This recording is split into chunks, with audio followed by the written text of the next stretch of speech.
Time now for a big NDTV exclusive. There have been many men and women of the match today. I'm joined by somebody who's one of them, one of the men of the match. Prashant Kishor is joining me live from Kolkata. He's someone who's not actually fighting this election from the front, but fighting it from the back. Not just in West Bengal, by the way, but also in Tamil Nadu. So actually two in the bag today, Prashant Kishor. Thank you very much indeed for joining us. Congratulations, by the way, to you. Thank you. And thank you. Thank you, Vasu. Okay. And also, Prashant Kishor, we'll try and put up that tweet of yours where you said that if the BJP crosses 100, you will give up this profession for good. Now it looks like you won't have to do that. In fact, you might have more clients now. Are there already people phoning you? Well, I might give up this job even after the victory. So that's not an issue. No, but tell me, it's been really quite remarkable because it did look at times that you had your backs to the wall. But looking at the numbers right now, is this something that all along, I'm talking right now of West Bengal, that you felt that you were able to get to this number that you were going to cross 200, or were you nervous? Be honest now, at some point. Well, we have been confident about doing very well, and I've been on public record on this. Whether it will be 200 or 190, these things are very difficult to gauge. But we have been quite confident about it. To my mind, all what BJP was trying to do was to build up this massive propaganda that they are winning Bengal. This said, as I have said before in my conversation with many other people, BJP is a formidable force, will continue to be probably a very formidable force here. Results might look to you one-sided, but that does not mean that there has not been a tough fight. It has been a close fight, it has been a tough fight, but we always were confident of the fact that given the situation what it is here, we would be, Trinamool would be able to win many more seats than what most people were willing to give. What do you think really happened, though, Prashant, during the course of the campaign? Take us through it step by step, because when you started off the campaign, you did seem somewhat more upbeat and more confident.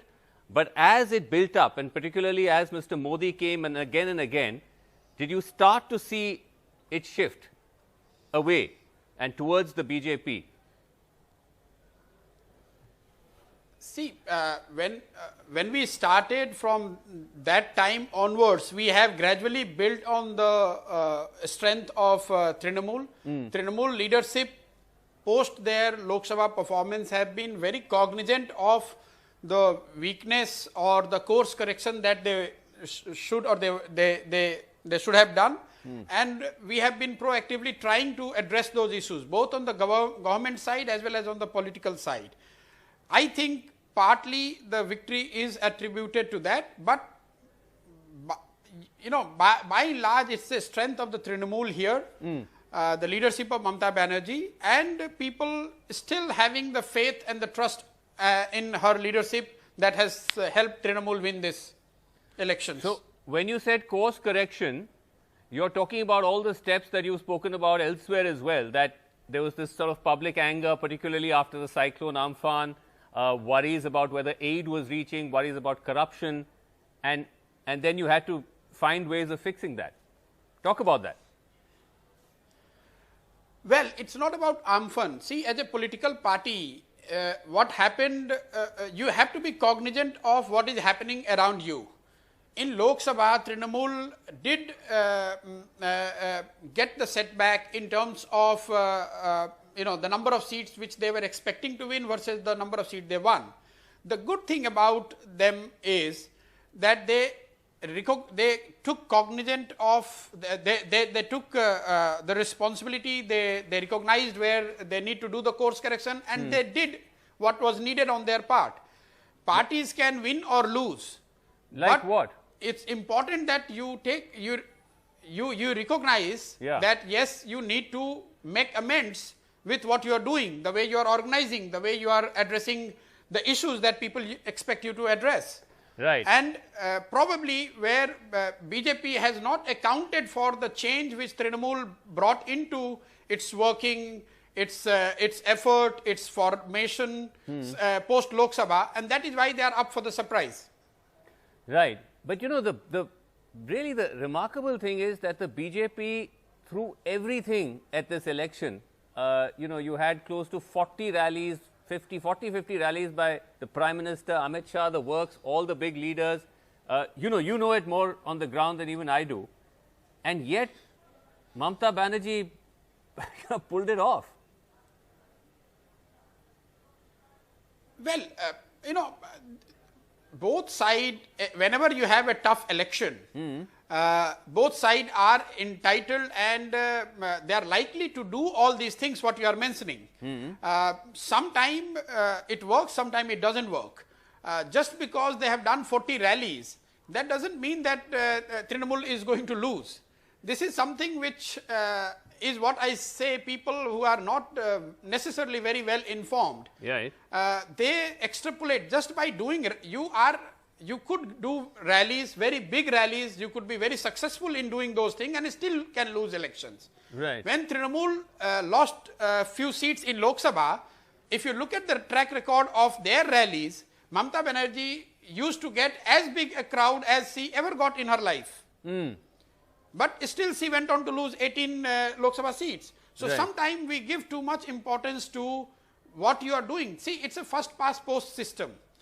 So you might get a lot of things going for you. You might do many things right. Still you could end up on the losing side if the other side is doing better than you. Right. It's a relative game. No, that's fine. But at the end of the day, when you look at the fact that Mr. Modi campaigned there, you yourself have said in conversations that actually turned out to be, became controversial at one point, that you said he's hugely popular in West Bengal. In your reading, why did that not translate into a win for them or a better performose? That you had but again, that much I will traction say the for same him, thing for what I said before. No, before I am repeating what I said before. This is a misunderstanding on the part of those who analyze these things or comment about these things.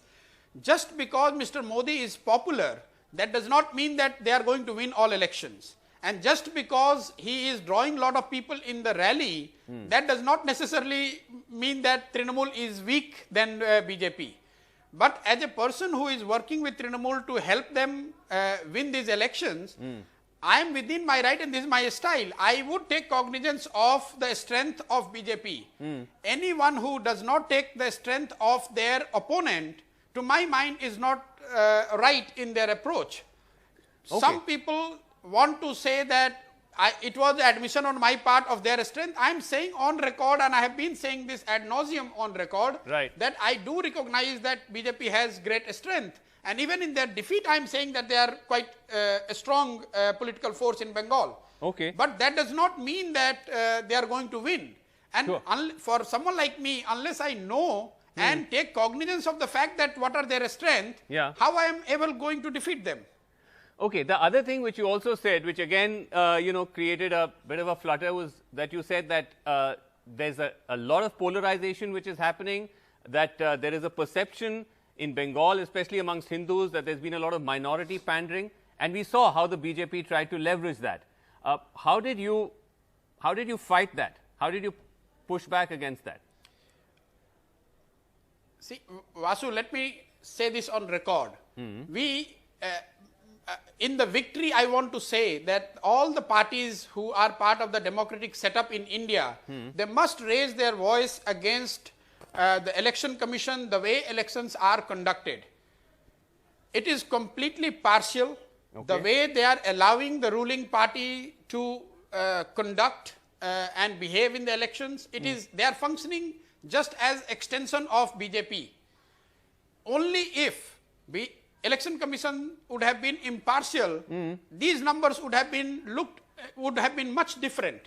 I'm telling you, whatever number BJP is going to get, Yes. a substantial portion of that seat would be coming because of the systemic support they have got from Election Commission and the similar organizations in what who were way? responsible to conduct impartial elections. In what way? In what way have they favored I the can BJP? give you, I am telling you with all responsibility, I have never ever in last 7-8 years what I am doing this kind of work I have been doing last 7-8 years. I have never ever seen an election schedule as it has been made in West Bengal. During the COVID time, exposing millions of people to something which is unpardonable to my mind. You have made 45 days, everyone to suffer for 45 days. Just because you wanted to give this advantage to BJP, who all the world thinks that they are very good towards the end. Right. So they wanted to have this extra number of days before every assembly goes to poll. And for that you have extended this election from what could have been done in 5 days or 10 days or 15 days, you extended it to 2 months.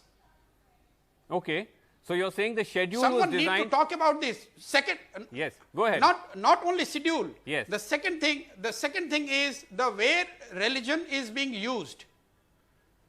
To the best of my understanding, as per the rules of the law of the land, Yes. you must not use the religion blatantly at least to seek vote. The entire BJP campaign in the West Bengal has been in the name of Jai Sri Ram, Om, using symbols, using temples, religious sloganeering. Have you seen a single notice or single effort on the part of Election Commission to stop that?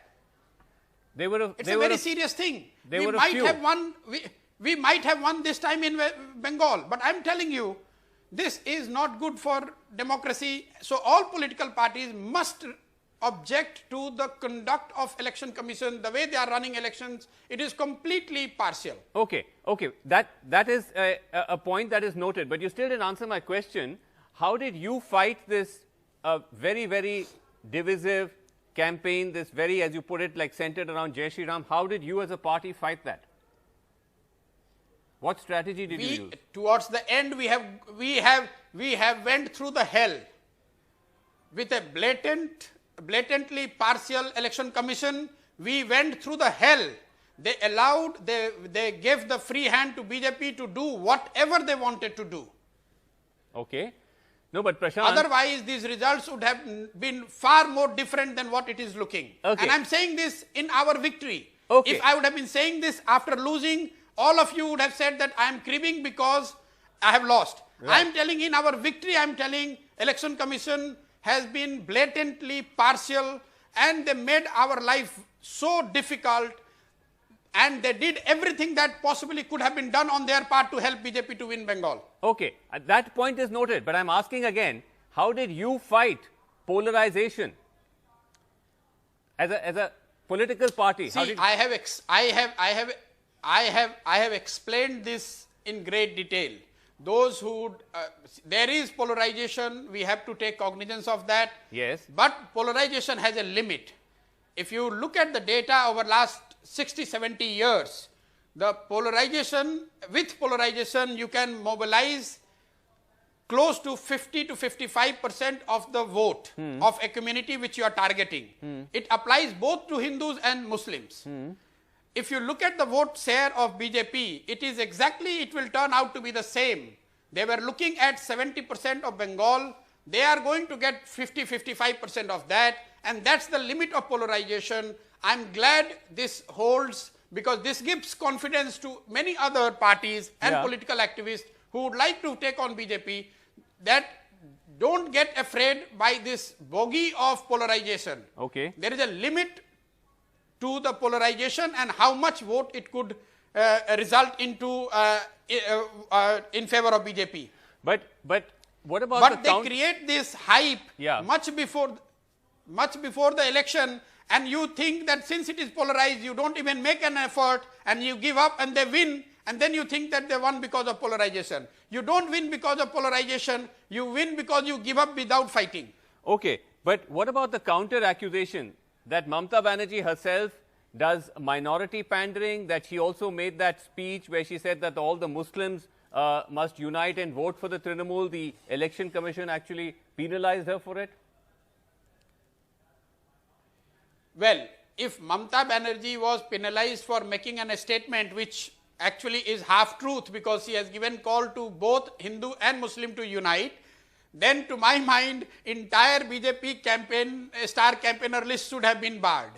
Okay. If she was barred for using religion, a religious symbol or religious slogan for vote, then nobody from BJP should have been allowed to campaign even one day. Fair. Okay. For the first time, I'm in this domain. Vashu, I'm in this domain for last 6-7 years. I have never ever seen a more blatant use of Jai Sri Ram or the Hindu religious symbols and slogans as much as we have seen in Bengal. You know, I have to say this is true because I attended a rally of the Prime Minister in a place called Kalyani, 2 hours north of Kolkata, and it was all Jai Sri Ram from beginning to end. I have not seen that even in Uttar Pradesh. I have not even seen it in a Yogi Adityanath rally. It was very, and it was really surprising to hear it in West Bengal, of all places. The real problem is not that BJP was trying to use it or BJP was using it. For me, the real issue is what was Election Commission doing during all these things. Of course. Fair enough. But I still want to ask you, while I'm not saying there's an equivalence between Mamata Banerjee making that appeal to the Muslim voter and all the comments we heard from the BJP side, but at the same time, would you say there's still some merit in the argument that Mamata Banerjee was guilty of minority appeasement in her 10 years? No, see, the fight before these elections have been more to see which party gets the vote of the minorities community. So there might have been an extensive outreach towards that. Right. To some it might look, and some are entitled to call it a minority appeasement. I also want to clarify here something more substantive. Couple of leaders have given data saying that, you know, you can't call it minority appeasement or outreach because minorities are still not having the best developmental indicators. Yes. These two things are separate. We need to understand. You could use a community for your political benefit and still that community might not benefit. True. We have seen in states like UP, you have used Dalits as a vote bank. But that does not necessarily mean that Dalits would move on the developmental parameters. That's true. Or reverse, just because Dalits have not moved on the developmental parameters in UP, is not to say that no one has used them as a vote bank. No, that's true. You're right. There is data that shows you that the status of minorities in West Bengal has not actually improved in the past several decades. It's only changed incrementally. But you're right to say that that doesn't mean there hasn't been the use of them to try and become a vote bank. That's an interesting and important point, two different things. But I want to ask you a little bit, Prashant, about working with Mamata Banerjee because, you know, she's quite a, how do I put it, she's a unique leader, she's got her own style, supposed to be quite temperamental. What was it like to work with her? No, I have said this before election also. I have no complaints to on that count. She has been absolute delight to work with. Lot of people, when I came here in 2019 June, lot of people said this privately as well as on the public platform that no one can work with Mamata Banerjee. But I tell you, it has been absolute pleasure working with her. Whatever we wanted to do, whatever was needed to be done, she has been extremely receptive.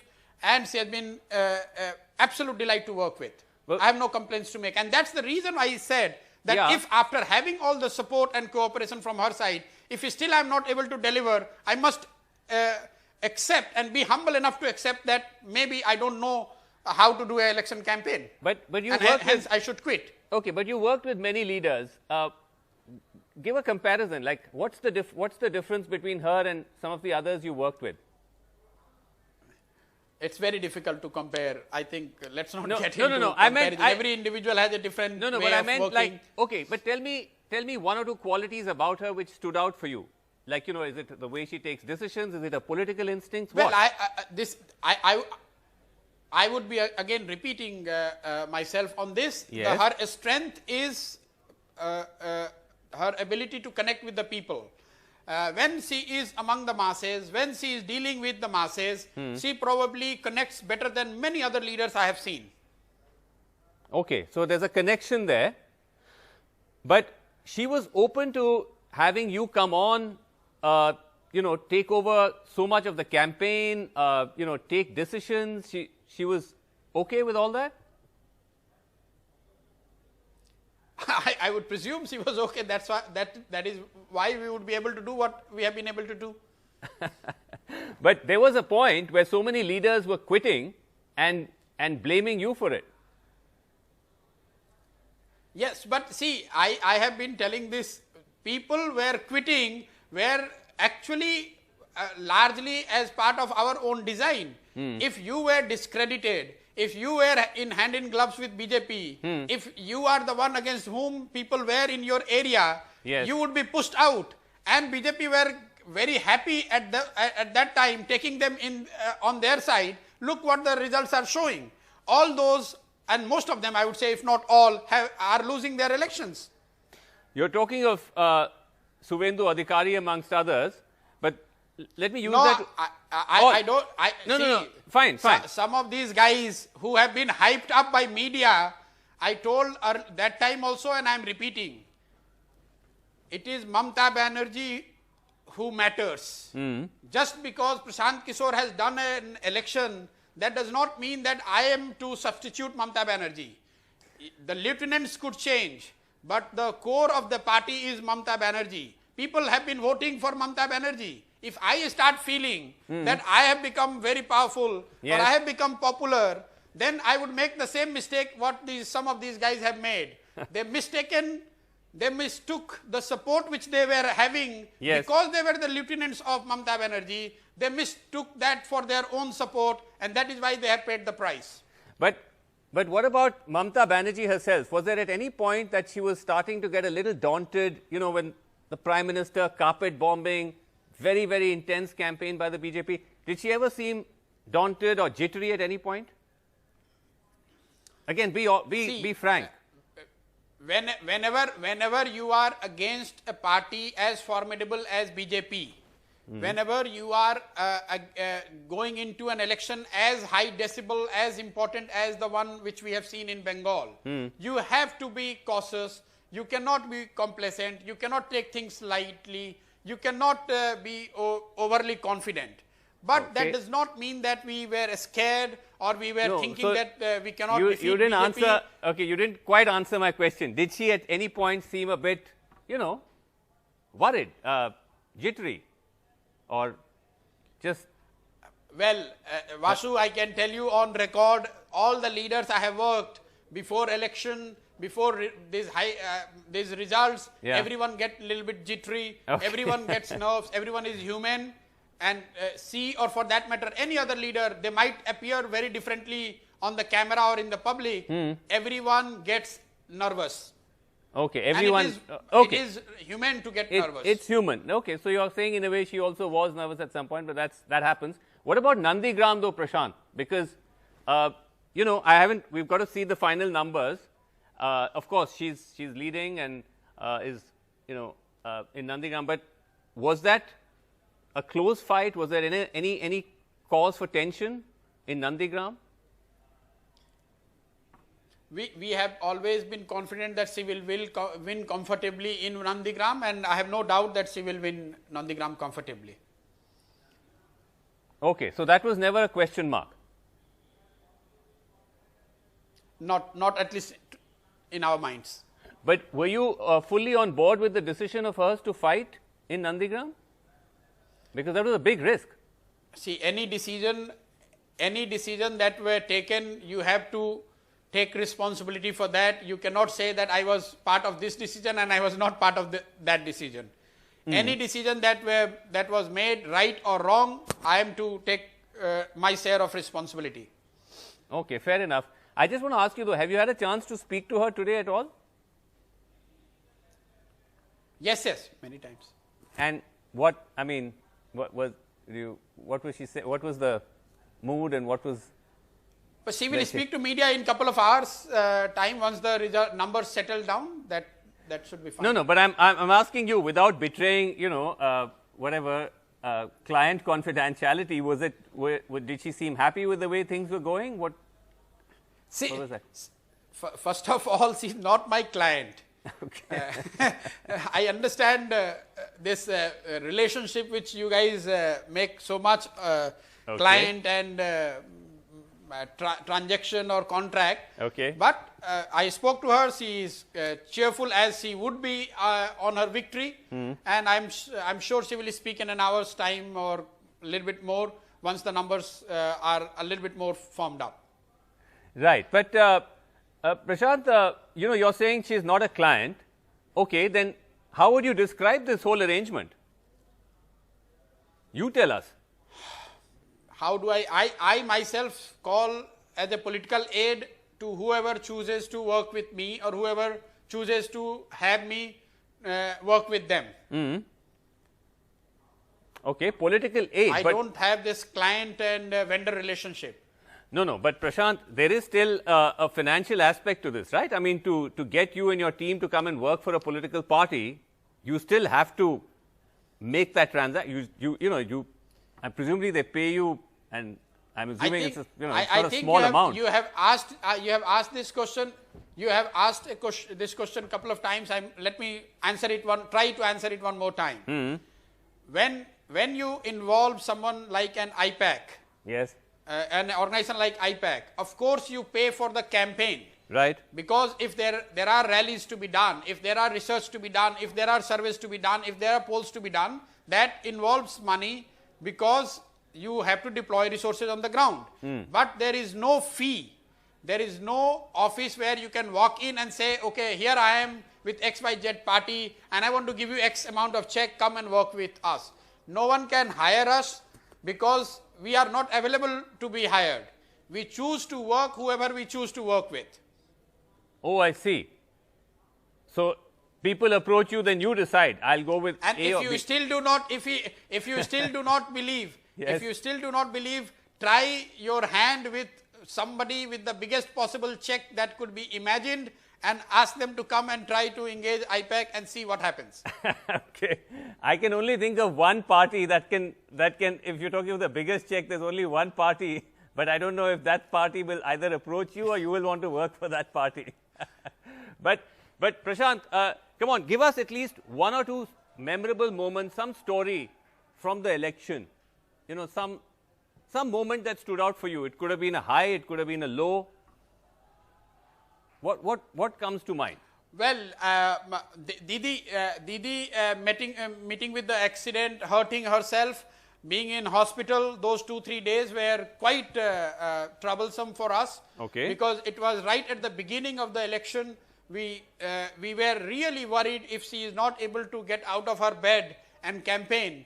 She is the only one campaigner who we were banking on, how to come out with an alternative. Okay. Because if she were not able to come out of the bed or hospital and go out and campaign as actively as she finally managed to do, it would have been a bit challenging. So that would be probably the most anxious moment. Right. But also, like, there was all this criticism that she was just doing drama and there was no real injury. So was that a concern? Well, all these things, I think people have replied and they have answered loud and clear. At least in the defeat, people should be humble enough to accept that they must have got something wrong. So when you would and certainly attacking her doesn't seem to have worked for BJP. I wanted to ask you about that especially the Prime Minister with the Didi o Didi, because I attended those rallies of his, and personally I found that was very problematic, the way that was done, but it was drawing a big response from the crowd. What was your own sense of that from your own polling and surveys? Of that Didi or Didi? Well, I told you this, probably I have said this to you in one of our conversation. If I remember correctly, you called me from that rally with the same question. I would repeat my answer. It did probably appealed to some of the BJP supporters because they enjoyed it, but it was not necessarily accepted universally, especially among the females. I don't know what BJP was getting as their feedback, but as far as our feedback is concerned, there were many people who did not found it decent enough, especially coming from the Prime Minister. Right. Tell me a little bit, before I move to Tamil Nadu, tell me a little bit about your meetings with Mamata Banerjee, like when you'd meet, discuss strategy, things like that. How do those go normally? Normally, she is more interested and more preoccupied with which samosa to eat and which cutlet to try. She is not somebody who sits through the long meetings. Okay. But whatever time we are there, whatever is needed to be discussed, she does it. Right. But she is very, very informal, even in her formal meetings. Okay. So it's more about trying to make sure there's some nice, like snacks, samosa hai, cutlets hai, that kind of thing. Yes. She is that like that. She would make sure that she gets you the best samosas from her neighborhood Samosa wala. store, or she gets the best cutlet which she can get it from her household kitchen, whatever. Even in the most serious meetings, she is like that. What, Prashant, let me ask you this, because you know, this is an election that the way it's been fought, the repercussions go beyond Bengal, and in a way, because of the pandemic and the manner in which there's been a lot of blowback on the government for not really managing the situation, the stakes have become even higher. What is your take on both what happens to Mamata Banerjee in terms of her role now as a political figure, a national political figure, and the implications for the BJP and Mr. Modi? Well, no political victory could mean anything for those who have lost their loved ones, or those who are suffering today for the want of a bed or oxygen or basic medicine. Sure. We would like to dedicate this victory to all those who have suffered, with the hope that at least this will put some pressure on the rulers of this country who to many left the more urgent things like addressing COVID while they were more busy trying to win more territory like Bengal. So hopefully this defeat in Bengal would make them realize that you cannot take people for granted, you cannot abandon those who have voted for you and have put you to rule this country, and you cannot expect them to continue to vote for you despite you not doing what you are supposed to be doing. You think this could politically hurt the BJP down the line? The whole COVID Well, I am nobody to comment about.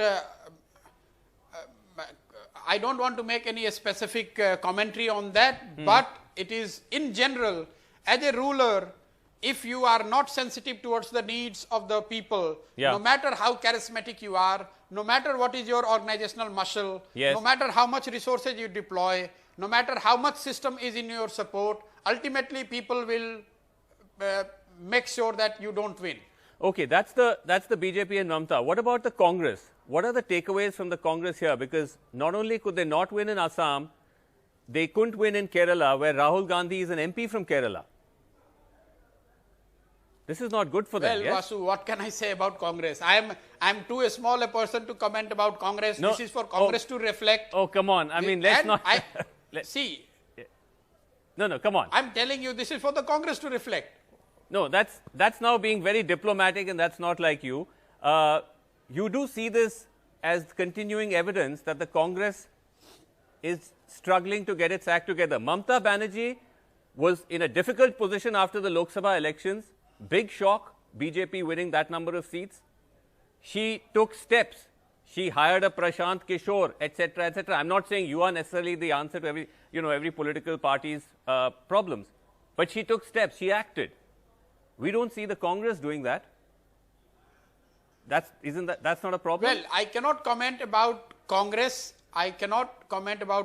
But what I can say that as a political party, You cannot keep saying that we are not able to defeat BJP because we do not have resource, media is not with us, system is not with us, courts are not with us, because as a political party you have to do your job, which is to go out and fight with all the might. Whether media is with you or not, whether you have enough resources or not, of course when you are in opposition, you are fighting against these things, but if people are with you, if you make a sincere effort, if people are with you, all these things you can win despite you can all these still things. pull it off. Yes. Will you be open to? Yes, and will you be open to this victory in West Bengal? I hope. Yeah. I hope this gives confidence to other political parties who are on the other side of the aisle vis-a-vis BJP, that if you put your act together, if you fight despite limited resources, despite odds being against you, you can defeat BJP. It's not going to be true all the time. It's not that BJP will be defeated all the time. Right. But yes, they can be challenged, they can be defeated with the limited resource, with the limited support of media, with the significant advantage otherwise they have because they are ruling India. Right. Will you consider, I know you had a brush at working with the Congress, will you consider working with them again? If they approach you? No. I'm very good. I'm very happy where I am. First of all, they are 100-year-old party. As you rightly said, a Prashant Kishor, or for that matter, people like us are not the answer to fighting or winning a political battle. No. This is for the political party to introspect. They have to organize themselves. Whether it is a victory or defeat, we are contributing only on the margins. We are highly overrated. We cannot make you win or lose. No. You're being now a little, little bit modesty of the kind which does not suit you. You're a more candid person than that. I'm asking you a straight question. It's not a question of whether you can necessarily turn things around for them or not. But if they approach you, as they had earlier, will you consider it? No, I don't think so. That question is there on the table. That question is not on the table of the Congress. No, not at all. Because you are working with Congress leaders, you are working with Amrinder Singh. He recently, I tell you, he recently made you. He recently made you special advisor to the Chief Minister. No, he has made me a special advisor, or whatever principal advisor he calls it. That is on the government side. I have not committed to help him on the election side. See, it's not about Congress or Amrinder Singh or anybody else. There is no point in me going and working somewhere where I would not be able to do what I want to do. Right. It will only hurt them and it will hurt me. What is the point in me trying to work with Congress if they are not open to accept what I'm suggesting? Now we are coming to it. You're saying that it's not that you may be averse, but Congress may not be open to necessarily making that shift to the Prashant Kishor model. It's not a question of Prashant Kishor model. That's what I'm trying to tell you. Yeah. They have to recognize that there is a problem and they need to do something about it. Right. Whether they do it themselves, whether they do it with somebody from outside, or whether they don't do it, that's their call. Right. What can I or you do about it? But, between Tamil Nadu and West Bengal, which was tougher? I mean, clearly, I'm assuming it had to be, West Bengal. But Tamil Nadu was much easier, or was it also a challenge? See, no election is easy. No election is easy, as the results are showing. You look at the numbers. A lot of people who thought that Tamil Nadu is a cakewalk, just you go fight and you will have 2/3 majority. Actually, it's not happening. A lot of people who thought West Bengal is very tough, and you will not get the 200 number. We are getting that number in West Bengal. Right. So no election is easy. It looks easy to some who sit outside. Of course, when you are taking a formidable party like BJP, who is formidable because of the way they fight election, because of the fact that they have charismatic leaders under their ranks. They are the ruling party of India. They have media completely backing them. They have unlimited resource to fight. All those things makes them formidable but you're saying challenger. It's never easy. That is not to say that Tamil Nadu is easy. It's never easy. You look at the numbers in Tamil Nadu and you know yourself. No, no, it's true. And also you had the challenge of someone like Stalin who's 68 and you have to sort of, you know, rebrand him and make him say, okay, this is, you know, this is Stalin, this is his time, all of that, right? So that must have been challenging in its own way.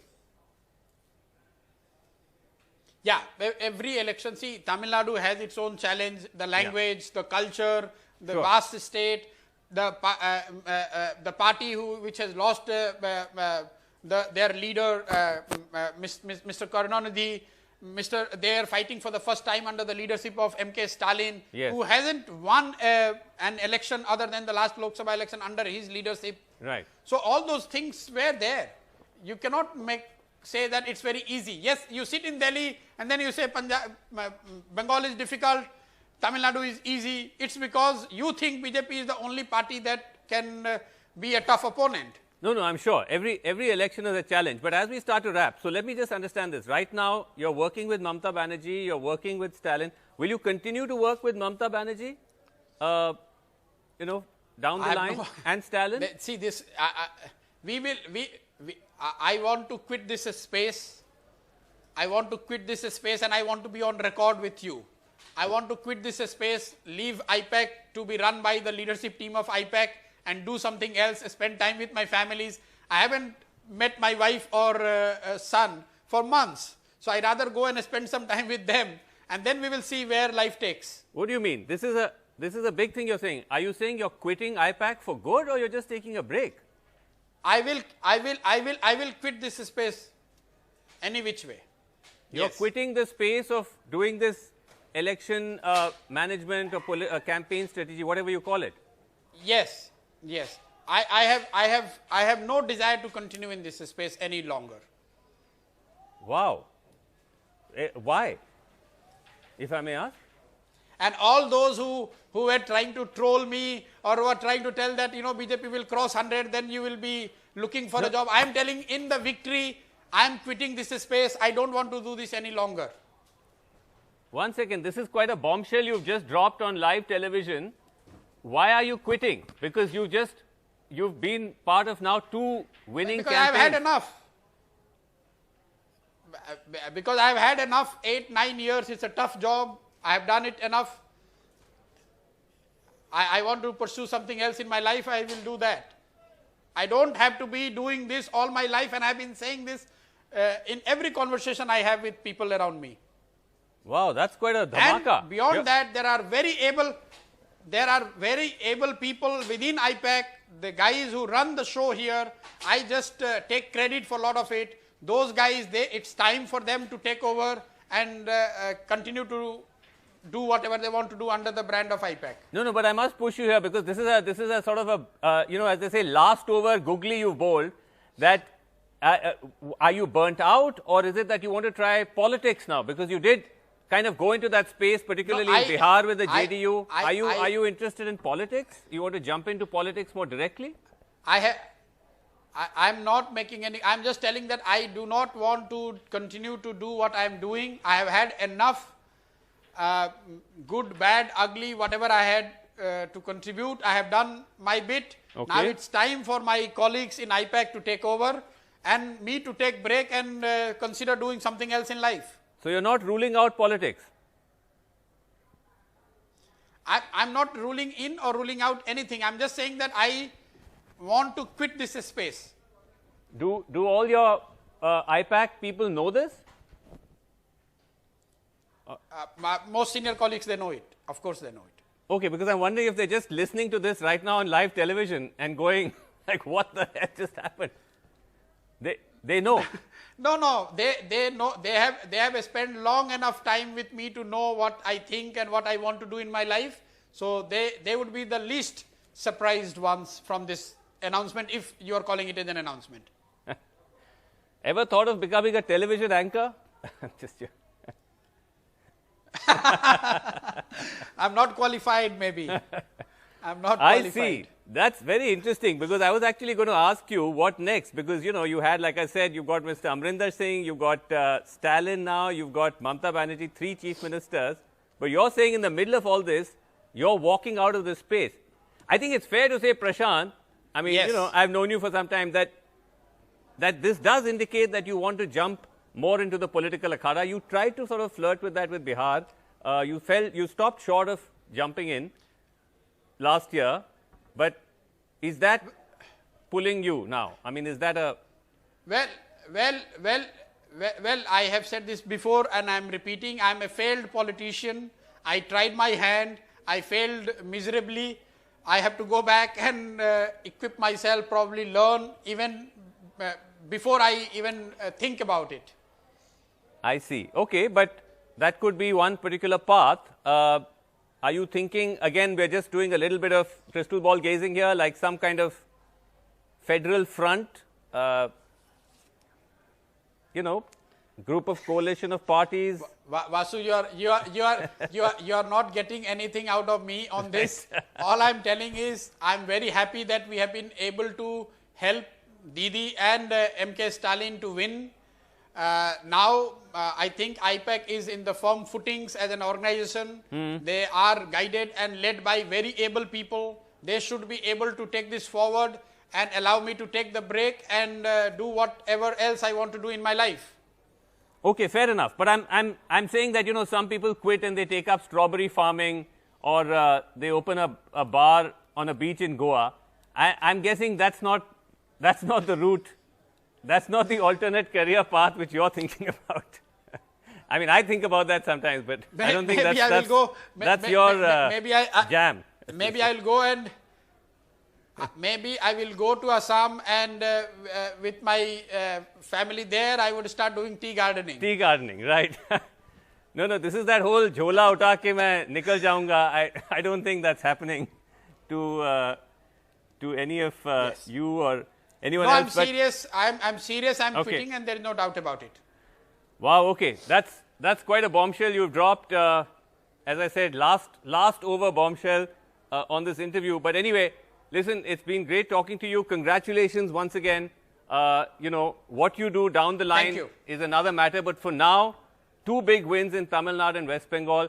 By the way, sorry, I wanted to ask you, I don't know if the camera is in a position where we can we see your team and kind of get a sense of, like, I don't know, is that possible at all? We can show them. If you ask your cameraman to go and see, that will be all they can capture is the chaos around office, but they can always go and see. Can they do that right now? Because I can't actually speak to my cameraman. Can you ask him to? He's right here. He can go and dekh lijiye aap bahar, agar if they want to take a shot, they can. They are free to do that. Let's try and see. Thank you very much. Okay, all right. Okay, we'll try and do it after this. Thanks very much indeed, Prashant Kishor, for talking to us. Thanks so much.